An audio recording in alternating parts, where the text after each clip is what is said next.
because let's really understand when Michael is stepping into the room, everybody, he's stepping into the room as Michael Kelly, publishing and brand licensing executive, was the title he held at Hasbro.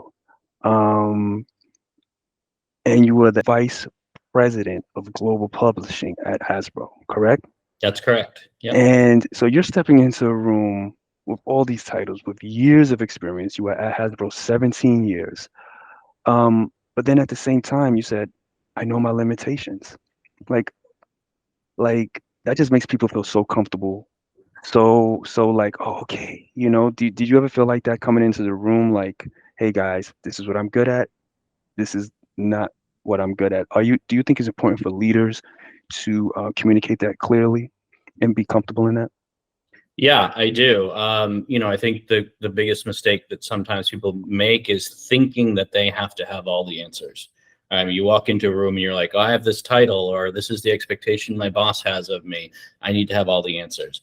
You don't have all the answers. You could be the most skilled person in the world. You don't have all the answers because you haven't had the life experience that another person has. You haven't, you might not have read the same thing that they read or seen the same movie that they did. So, you have to think about the confluence of influences that people have and realize that makes their opinion matter and it makes their viewpoint matter.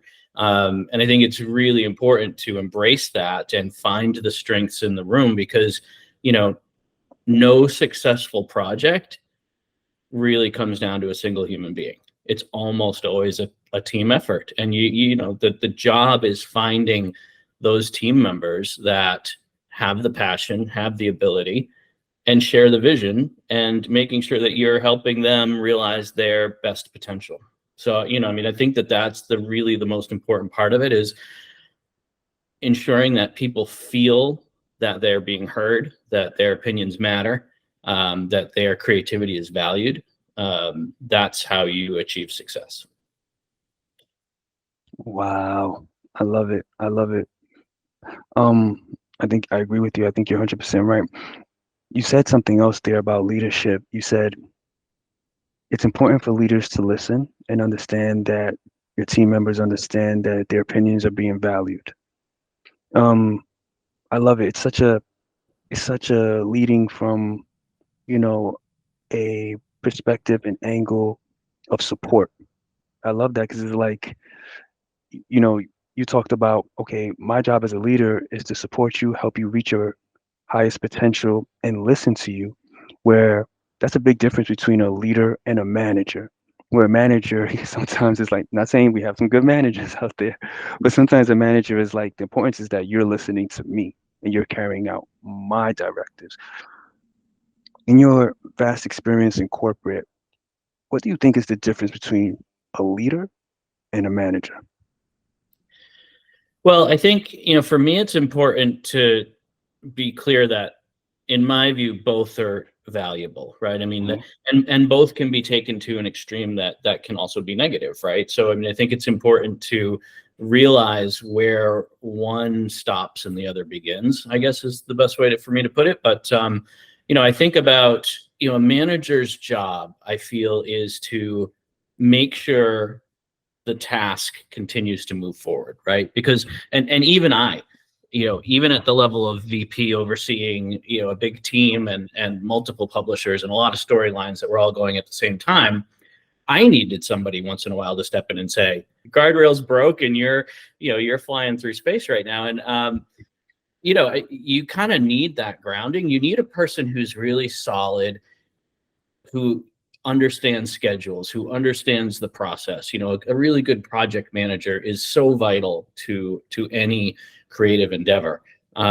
Because otherwise, you get a bunch of people like me sitting in a room. We'll sit in the room for 2 weeks and, barely sleep or eat. And we'll come out and we'll be like, wow, we didn't actually achieve what we set out to do. Right, We had a great time. We had some really amazing ideas, but we didn't actually come through with what we were supposed to right. do. So, having that role is so vital. I think, where it breaks down is when you transition sort of into a micromanager where you're saying, well, this has to happen this way. And, sometimes, and, I'm going to contradict myself, sometimes you have to break those guardrails, right? Sometimes you have to drive through them. and I think what you look to balance is you want a team where people understand their roles, they understand their importance in that process, but everybody's a bit flexible in terms of, all right, I need to step back and let this happen, or I need to step in and stop this from happening.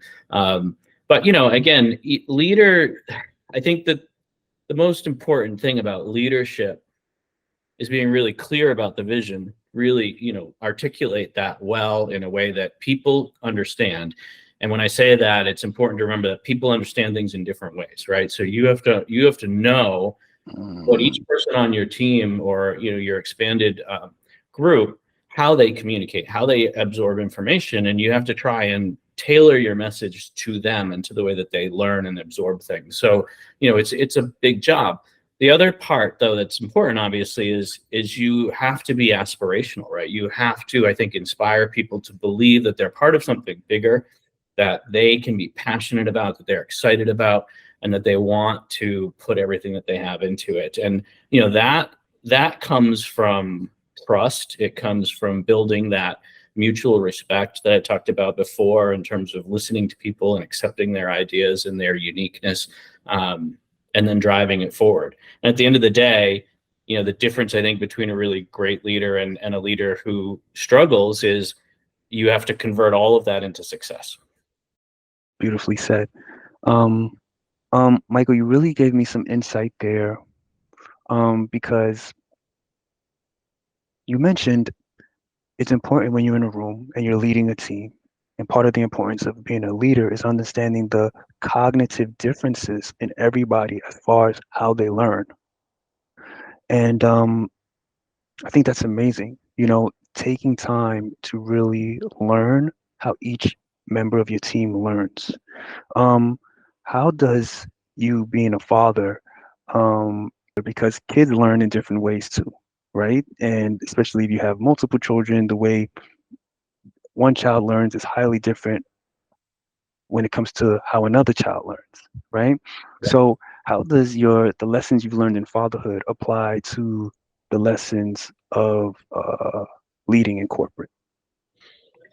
I mean, that's a great question, and honestly, one I've never been asked before. So Mhm, this is new territory for me. mhm, mhm, I would say, I'm the father of two girls, mhm, and they are both teenagers now. One's starting to get ready to look at colleges, and so I'm kind mhm. of at that point in my life. Oh, wow. Congratulations.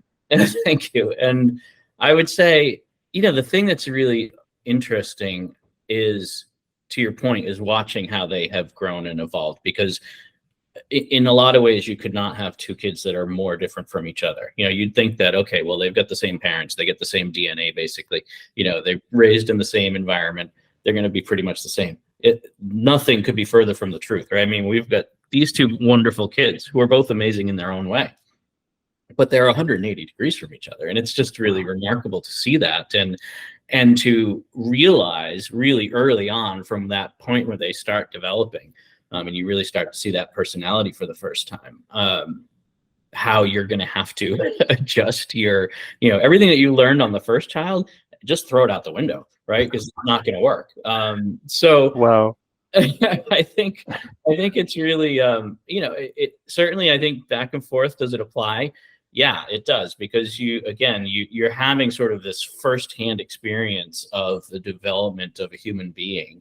And can you apply that? Yeah, and in some ways you can, because I mean, you're dealing with professionals who are adults, they're already developed human beings, but honestly, we're all constantly learning, right? We're all finding out something that's new and different, and having an experience that we haven't had before.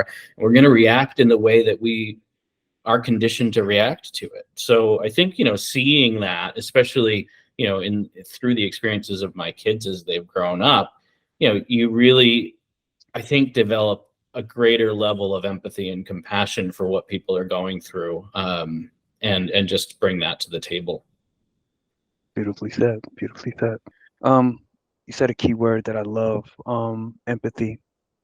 Um, how important is it to you in your leadership toolbox? You know, bringing empathy to it and into your everyday work.